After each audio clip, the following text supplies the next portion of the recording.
آج جو سب سے خوفناک چیز ہے کہ جب آپ کے باہر سے ڈالر کم آ رہے ہیں، جب آپ کے ڈالر کم آنے شروع ہو گئے ہیں ریمیٹنسز اور ایکسپورٹس کے، اس کا اب کیا ہوگا؟ قرضے بڑھتے جا رہے ہیں، ڈالرز کم ہوتے جا رہے ہیں۔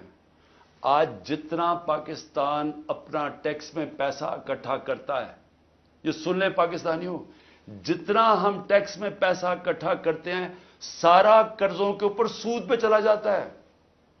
ملک پھر قرضوں پہ چل رہا ہے، اب ریکارڈ قرضہ لے رہے ہیں ہم، سود ادھر پہنچ گیا ہے قرضوں کے اوپر کہ سارا ہی ہمارا ٹیکس کا پیسہ اب سود میں چلا جائے گا۔ تو میں یہ سوچنے کی کوشش کر رہا ہوں کہ کیا یہ جو لوگ یہ فیصلے کر رہے ہیں کہ عمران خان کو باہر رکھو، کیا ان کو نہیں نظر آ رہا کہ پاکستان ڈوب رہا ہے؟ کیا ان کو نہیں نظر آ رہا کہ ان کے پاس روڈ میپ کوئی نہیں ہے؟ میں آج میں کمیٹی بنانے کے لیے تیار ہوں،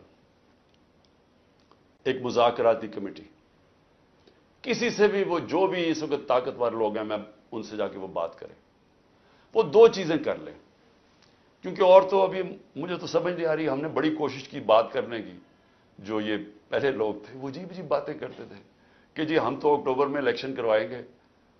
کیوں جی اکتوبر میں الیکشن کروائیں گے؟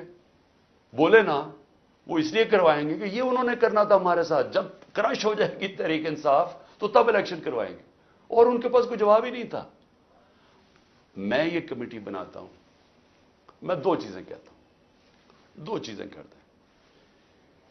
اگر اس کمیٹی کو یہ بیٹھ کے کہہ دیں کہ جی عمران خان کے بغیر پاکستان بہتر ہو جائے گا اور آپ کے پاس کوئی سلوشن ہے، میں پھر سے کہتا ہوں کہ اس ملک کی خاطر میں چھوڑ دیتا ہوں، میں پیچھے ہٹ جاتا ہوں۔ اگر آپ یہ کمیٹی کو سمجھا دیں کہ میرے بغیر ملک بہتر چلے گا، چلے میں ملک کی خاطر یہ بھی چھوڑنے کے لیے تیار ہوں۔ یا دوسری چیز، یا اس کمیٹی کو یہ کہہ دیں کہ اکتوبر میں الیکشن کروانے سے پاکستان کو کیا فائدہ ہے؟